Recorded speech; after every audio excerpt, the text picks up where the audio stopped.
来看巴拿马运河，因为科花水位降低，嘛影响到货船的往来。最近船是踢甲真厉害，全球的供应链嘛受到影响。巴拿马的总统科迪索长就强调讲，这个运河并无要关起来哦，等到因为最近货量有增加，水位已经达到提悬咯。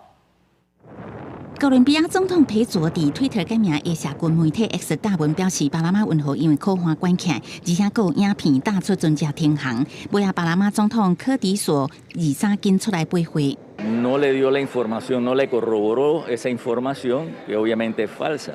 科迪所讲，巴拿马的困境其他所在嘛有，运河也是开放运输自由过境。巴拿马运河对全球的贸易真重要，无奈水位伤低，造成塌船。以往排队等待通行差不多90只，即嘛已经到120只，进前几天甚至超过130只。巴拿马运河管理局为了加紧消化排队船只的数量，顶礼拜六开始增加2个无预约的名额，目前上大通行量是32只。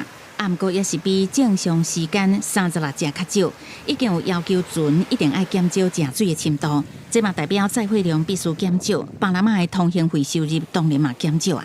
Pero no es que el canal de Panamá está cerrado, eso no es cierto.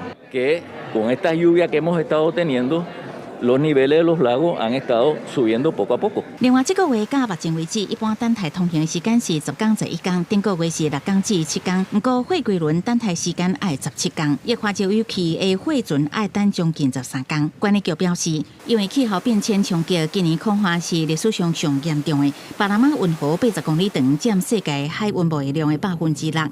中美洲国家当地减少行驶这条要道船只的数量。公司新闻黄云玲编译。